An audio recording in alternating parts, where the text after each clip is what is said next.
নমস্কার।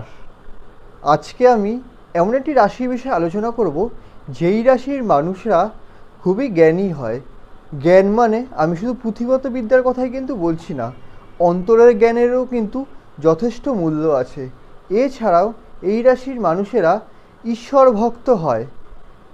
তাছাড়াও এদের ভেতরে বিচার বুদ্ধি এটা কিন্তু যথেষ্ট পরিমাণে থাকে। হ্যাঁ দর্শক বন্ধুরা, আমি আজকে ধনু রাশির বিষয়ে আলোচনা করব। নমস্কার, আমি আপনাদের জ্যোতিষ বন্ধু সৌমিক।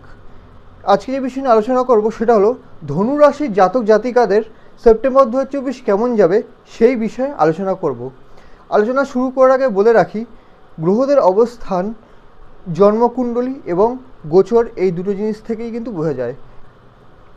তো আজকে যে বিষয়টা নিয়ে আলোচনা করবো সেটা হলো গোচরে যে প্ল্যানেটেরা কোথায় কোন পজিশনে আছে এবং সেখান থেকে কী ফল আপনারা প্রাপ্ত করতে পারেন বা আপনার জীবনে কী পরিবর্তন আসতে পারে সেই বিষয়ে কিন্তু আজকে আলোচনা করব।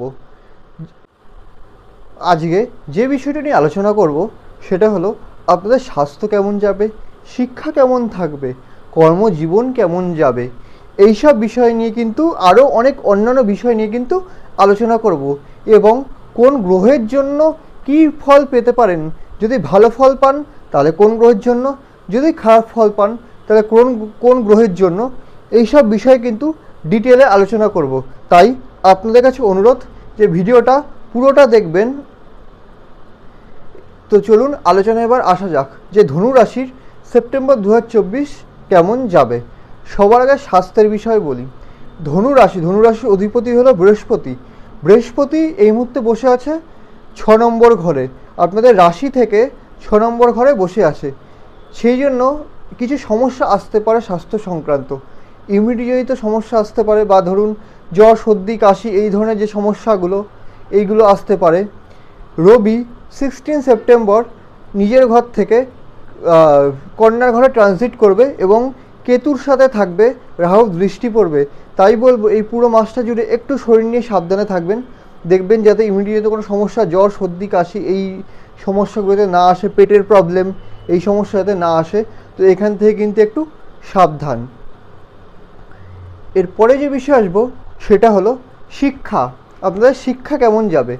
যারা প্রাথমিক শিক্ষা গ্রহণ করছেন তাদের 4th হাউসে রাহু আছে, ধরুন ক্লাস 10-12 অবধি, তাদের ক্ষেত্রে বলবো একটু কনসেন্ট্রেশন দিয়ে পড়াশুনো করতে।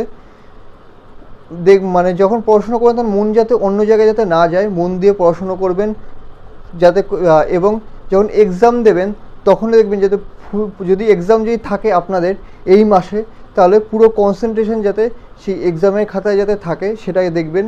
নাহলে কিন্তু একটু সমস্যা আসতে পারে পড়াশোনার ক্ষেত্রে, ধরুন লিখতে লিখতে ভুলে গেলেন বা অ্যান্সার মনে পড়ছে না, এরকমও হতে পারে। তো এই জাতীয় সমস্যাগুলো কিন্তু আসার কিন্তু সম্ভাবনা রয়েছে।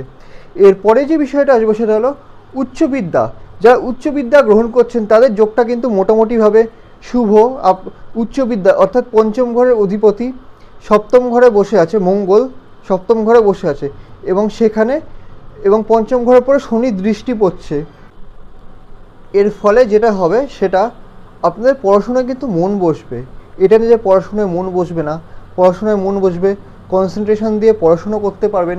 কিন্তু যেটা হতে পারে সেটা হচ্ছে আপনি আপনার মর্জি মতো পড়াশুনো করবেন। কেউ যদি ফোর্স করে তাহলে এটা হতেই পারে যে আপনার সেখানে পড়তে আর ইচ্ছা করলো না।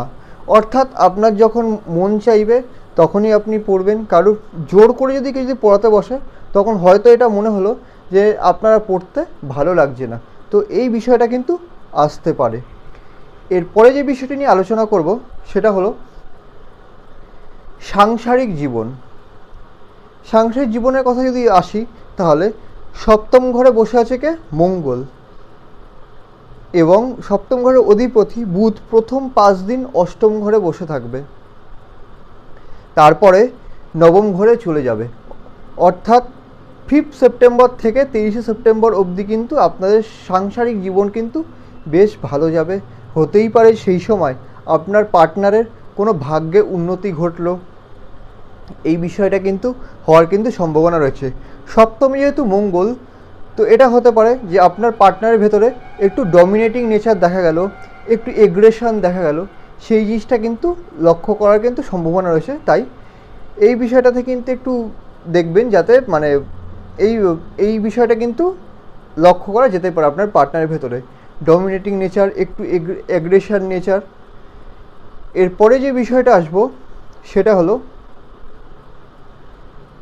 চাকরি এবং ব্যবসা কেমন যাবে আপনাদের।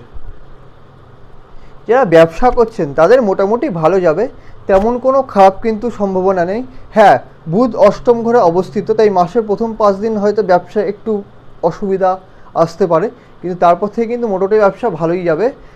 তবে হ্যাঁ, 23 সেপ্টেম্বরের পরে ধরুন 23 থেকে 27 অবধি একটু সমস্যা আসতে পারে, কারণ সেই সময় বুধ সিংহের থেকে নিজের গৃহে যাবে, কন্যার ঘরে যাবে, এবং সেখানে রাহু আছে এবং কেতুর সাথে অবস্থান করবে।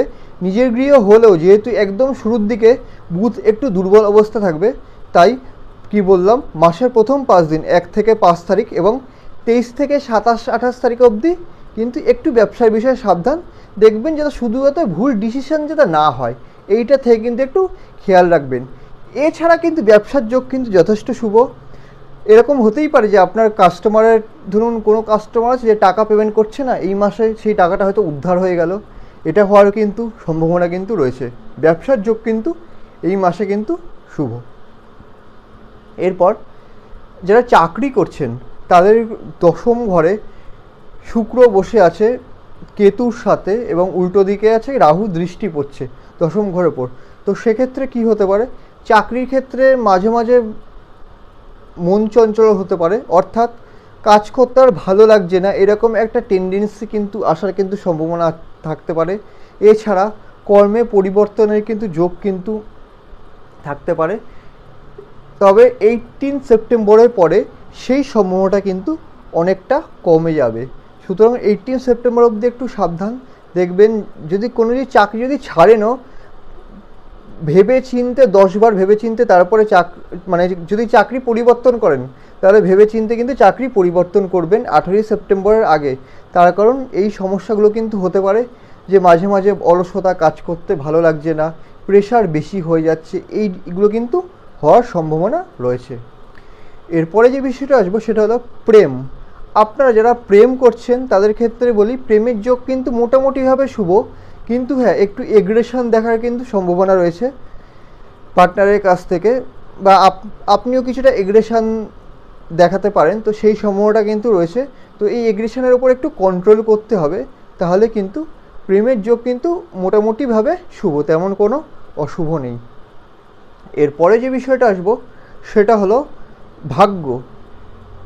ভাগ্যের অধিপতি ভাগ্যের ঘরে 16 সেপ্টেম্বর অবধি থাকবে নবম ঘরে। তো 16 সেপ্টেম্বর অবধি কিন্তু ভাগ্য কিন্তু খুব ভালো থাকবে। যদি এই 16 সেপ্টেম্বরের মধ্যে ছোটোখাটো ইনভেস্টমেন্ট যদি করতে চান, তাহলে হতেই পারে যে সেই ইনভেস্টমেন্টটা আপনি করতে পারলেন। এছাড়া ছোটোখাটো যদি ধার্মিক যাত্রা যদি প্ল্যান করে থাকেন, হয়ে গেল যে এই সময়ের ভেতরে ধার্মিক যাত্রা হলো। কিন্তু 16 সেপ্টেম্বরের পরে রবি চলে যাবে কন্যার ঘরে এবং সেখানে কেতুর সাথে অবস্থান করবে, রাহু দৃষ্টি পড়বে, তাই তারপরে কিন্তু একটু সমস্যা আসতে পারে ভাগ্য নিয়ে। তাই যদি প্ল্যানিং যদি এক্সিকিউটের ব্যাপার থাকে, ছোটোখাটো প্ল্যানিং এক্সিকিউশনের কথা বলছি, সেটা কিন্তু 16 সেপ্টেম্বর আগে কিন্তু করার চেষ্টা করবেন। হ্যাঁ, বড় যদি কোনো প্ল্যানিং যদি থাকে তখন অবশ্যই বলবো জন্মকুণ্ডলীটা কোনো ভালো অ্যাস্ট্রোলজারকে দেখিয়ে তারপরেই সেটা এক্সিকিউট করুন। তার কারণ জন্মকুণ্ডলী কিন্তু একটা গুরুত্বপূর্ণ রোল প্লে করে এক্ষেত্রে। তাই ছোটোখাটো প্ল্যানিং কিন্তু আপনারা কিন্তু এক্সিকিউট করতেই পারেন 16 সেপ্টেম্বরের মধ্যে। পিতার সাথে সম্পর্ক কিন্তু মোটামুটি থাকবে, খুব একটা ভালো থাকবে না থ্রু আউট দ্য মান্থ, মানে এই পুরো মাসে। তবে হ্যাঁ, 16 সেপ্টেম্বর পরে আরেকটু মানে পিতার সাথে যে ভুল বোঝাবুঝি, মিসআন্ডারস্ট্যান্ডিং, মিসকমিউনিকেশন, এগুলোর সম্ভাবনা কিন্তু রয়েছে। তাই সেখান থেকে কিন্তু একটু সাবধান, যখন কথা বলবেন মাথা ঠান্ডা করে কথা বলবেন, দেখবেন এগুলো যাতে না আসে। ভিডিওটা কেমন লাগলে জানান, ভালো লাগলে চ্যানেলটা সাবস্ক্রাইব করুন, ভিডিওটা লাইক করুন এবং শেয়ার করুন। আরেকটা বিষয় বলি, জন্মছক ভেদে ফলের পার্থক্য কিন্তু ঘটতেই পারে, তার কারণ সবার জন্মছক তো আর তো সমান হয় না। ভিডিওটা দেখার জন্য ধন্যবাদ।